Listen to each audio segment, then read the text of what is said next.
Suni is the most recent addition to the Lusaka elephants, and I just wanted to highlight her story. Some of you may have heard about her through the newsletters and updates. She was rescued at Easter weekend, and a resort in Livingston found her on the road. She was dragging herself along on her front legs, and she couldn't use her back legs, so she was completely scraped up underneath. And we discovered this huge wound that was on her back, on the right-hand side of her spine. And so this is actually taken about 2 weeks later, so the swelling has gone down, but it was hugely inflamed. Initially, she was in such a mess, no one could work out what was wrong with her leg, why she wasn't using her legs, and then we realised that this wound had obviously caused a lot of damage.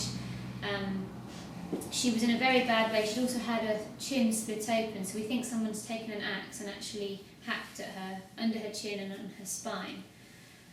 She was obviously very distressed and traumatised by it, and we flew one of the government vets down straight away to assess her.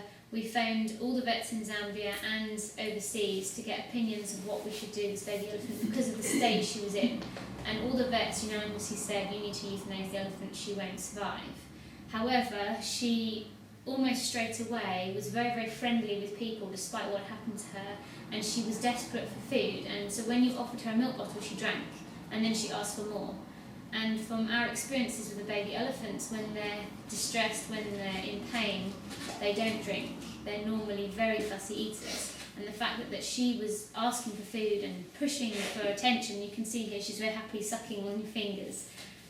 She wanted us to help her, that was the feeling we got, so we really pushed the government vets to allow us to try and save her, and they did, thankfully.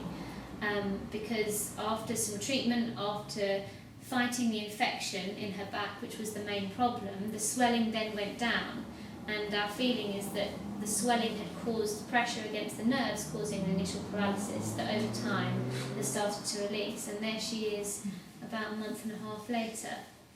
And she's a very happy little elephant. She's got a bandage on her leg because when she walks now, she turns her ankle slightly, and we believe that the ligament was damaged through the initial stretching of her leg being just hanging there, and so she needs a bit of extra support to hold it upright.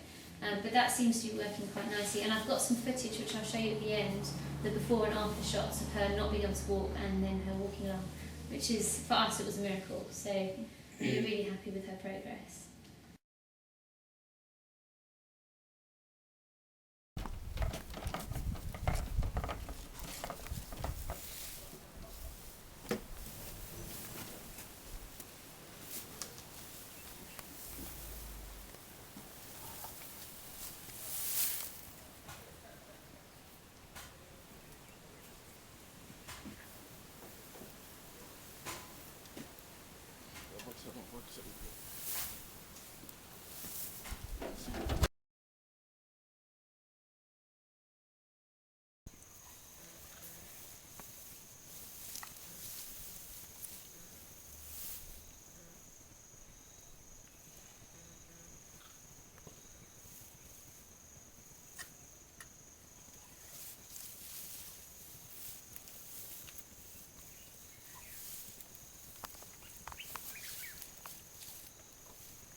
There we go.